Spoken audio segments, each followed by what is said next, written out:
बिस्मिल्लाहिर्रहमानिर्रहीम। जमहूर की आवाज़ हम टेम उर्दू पर तर्जुमान अफ़वाज पाकिस्तान लेफ्टिनेंट जनरल अहमद शरीफ चौधरी की आज एक मरतबा फिर प्रेस कॉन्फ्रेंस हुई। बड़ी अहम प्रेस कॉन्फ्रेंस थी। बलूचिस्तान की सूरत हाल, दहशतगर्दी के खिलाफ जारी जंग, intelligence based operation, general retired Faiz Hameed का जो कोर्ट मार्शल है उसकी कार्रवाई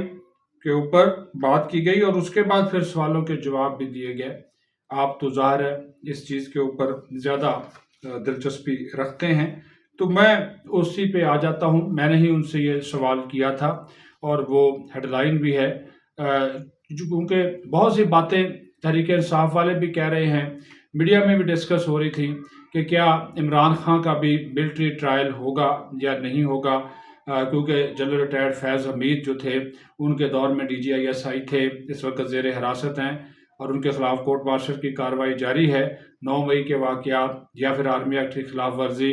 तो ज़ाहिर है एक सहूलतकार उनके इमरान खान भी थे और DGISI जो है वो बराह रास्त वज़ीर आज़म को जवाबदेह होता है। तो क्या जो कुछ जनरल फैज़ हमीद ने किया, क्या करते रहे, वो इमरान खान के कहने पे किया, क्या उनको भी फ़ौजी तहवील में लिया जाएगा, क्या उनके खिलाफ भी कोर्ट मार्शल की कार्रवाई होगी या फ़ौजी अदालत कार्रवाई करेगी। तो इस पर जब मैंने DG ISPR से सवाल किया तो उन्होंने कहा कि एक तो उन्होंने कहा जी अभी ये सवाल को जो है वो ये एक मफरूज़ा है, लेकिन फ़ौजी कानून के मुताबिक कोई भी शख्स या फ़र्द या अफराद अगर वो आर्मी एक्ट के ताबे हो और वो ज़ाती या सियासी फ़ायदे के लिए जो है वो इस्तेमाल हो, यानी कि कोई भी फ़ौजी ऑफिसर आर्मी एक्ट के दायरे कार में आता हो, लेकिन उसका वो अपना जो ओहदा है, अपना मनसब है, किसी के ज़ाती या सियासी मफाद के लिए इस्तेमाल करे या किसी के कहने पर ये काम करे, तो फिर कानून अपना रास्ता खुद बना लेगा। फिर उन्होंने कहा कि चूँकि ये ज़ेर समाअत केस है, इस वजह से वो इसके ऊपर ज़्यादा बात नहीं करते, लेकिन ये उन्होंने एक मैसेज जो है वो दे दिया कि इमरान खान के खिलाफ आर्मी एक्ट के तहत कार्रवाई जो है वो हो सकती है, क्योंकि उन्होंने कहा कि मिलिट्री का एक सिस्टम है, कोर्ट मार्शल के हवाले से जब कोई प्रोसीडिंग होती है तो तेज़ी से ये काम करता है और कानून और इंसाफ के तमाम जो तकाजे हैं वो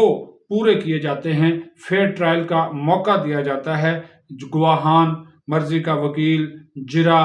जो है वो जो मुल्ज़म होता है उसको ये तमाम हकूक़ जो हैं वो हासिल होते हैं, फिर सज़ा के बाद अपील का जो है वो हक हासिल होता है। लेकिन उन्होंने कहा कि lieutenant general retired Faiz Hameed का कोर्ट मार्शल कब मुकम्मल होगा, इसका वो हतमी जो टाइम फ्रेम है वो नहीं जो है वो दिया जा सकता। ये एक चीज़ जो है उनकी तरफ से वाज़े की गई। फिर उन्होंने कहा कि ISI का जो बॉस है, जो ISI का बॉस है वो वज़ीर आज़म होता है और जो फ़ौज के अंदर एक कड़े, साफ और शफाफ एहतसाब का जो अमल जारी है, और उन्होंने कहा वो सिर्फ शवाहिद और सबूतों की बुनियाद पर काम करता है। जो ज़ाती फ़ायदे हासिल करने के लिए जो काम किए गए, जो सियासी फ़ायदे हासिल करने के लिए काम किए गए, फिर जो आर्मी एक्ट की खिलाफ वर्जी की गई, और उन्होंने कहा कि इंक्वायरी सबके सामने है कि मखसूस सियासी अनासर से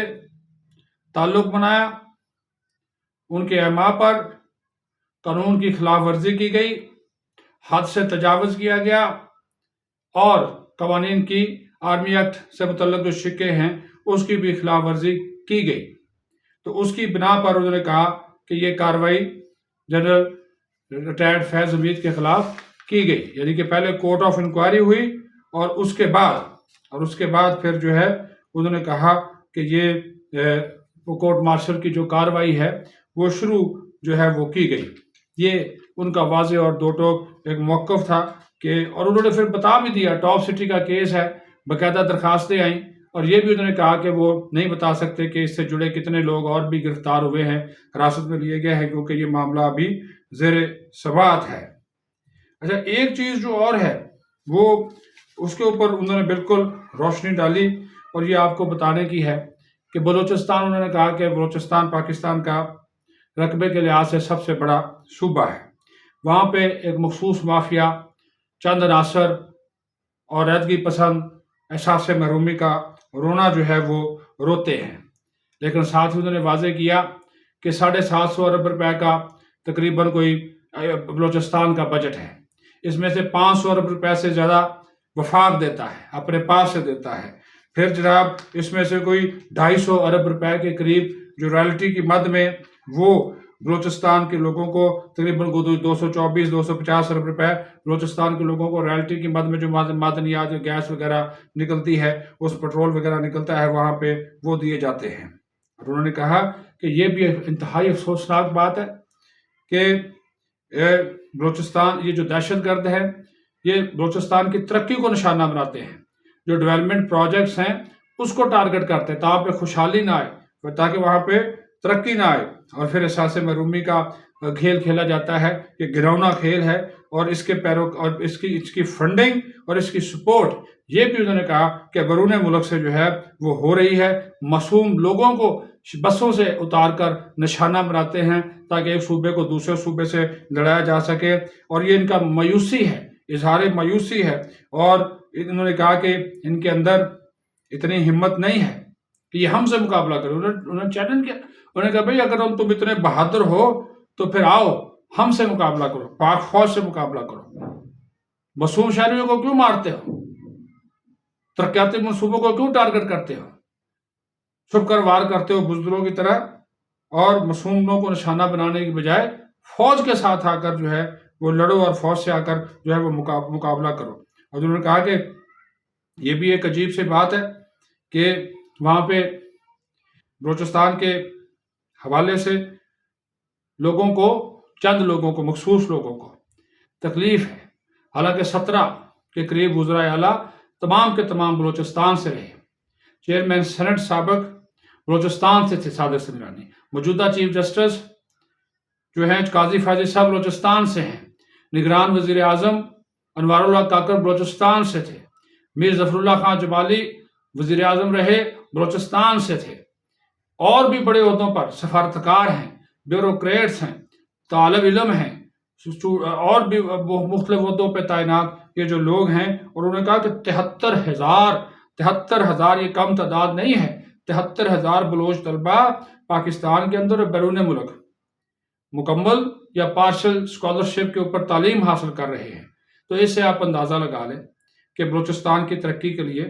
فوج کیا اقدامات اٹھا رہی ہے،